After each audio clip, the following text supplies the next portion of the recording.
And I'm Michael Myers, I'm Managing Director of the Rockefeller Foundation. Oh, I'm so sorry. Yeah. But we're friends. I'm honored to be here on behalf of the Rockefeller Foundation, and my president, Judith Roden, sends her greetings, her regards, and wishes she could be here tonight as well, just as Darren. And we have a conference going on in Washington, D.C. today that we're hosting, so she had to be there as the hostess for this event that we have going. You know, sometimes in our work we pause in foundations and in other organizations, pause and think, well, you know, how could I do this without this partner or the advice from this key advisor or friend?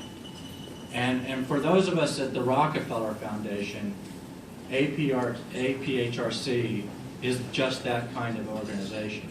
I, as the one who is in charge of our global health programs at Rockefeller, I can't imagine thinking about doing any work in the health space in Africa without first shooting an email to Alex or giving a phone call to someone on the staff.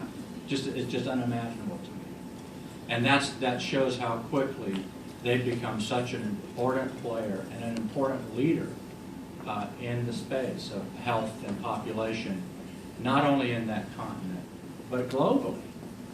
And so, you know, I think back, we're proud at the Rockefeller Foundation that in 1995, we were an original funder, you know, with the Population Council of what was then a project on that grew into APHRC, and today, you know, is over the last decade has grown tenfold. They've got more than 100 people working on the staff and coming from countries throughout the continent and engaged in project after project. I think the last time I looked, the portfolio was something like 35 major projects going on all at the same time. So they had this big vision, and it paid off, and great leadership all along the way. And that vision, in my mind, includes, you know, taking knowledge, which is terribly important, but making something of it.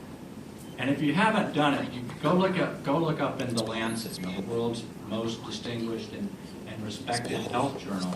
There was a profile of Alex Eze 2 years ago, which is just stunning. You know, it'll blow you away if you take a look at that. And in that profile, Alex said that it's not the number of papers we publish that counts, although I'm sure that's very important, but it's the impact on people's lives. That's what we should be about, and that's what we should measure. That's the standard, I think, that Alex and the whole team hold up for all of us in our own work as we work with APHRC. And I'm thinking about the projects over the years in which we have partnered with APHRC, and they run the gamut of, you know, health challenges in urban settings, health disparities, HIV/AIDS, building evidence for various kinds of interventions that may work in sub-Saharan Africa and so on.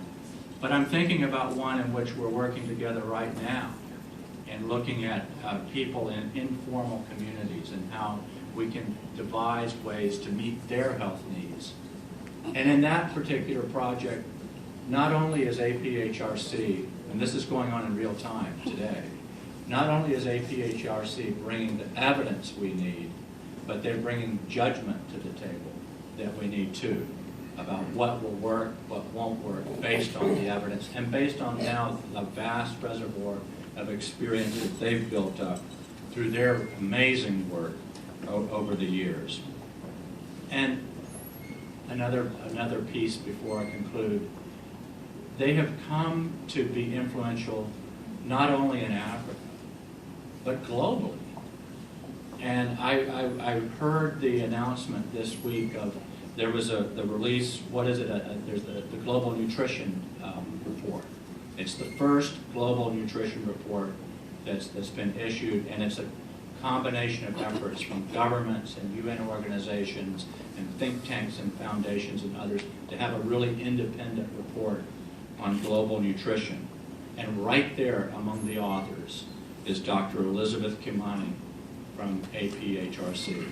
global impact that we're seeing from this organization. So we're deeply honored from Rockefeller Foundation to continue our association with APHRC.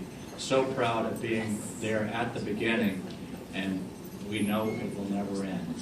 Thanks so much for coming tonight, and it's a great honor to be here.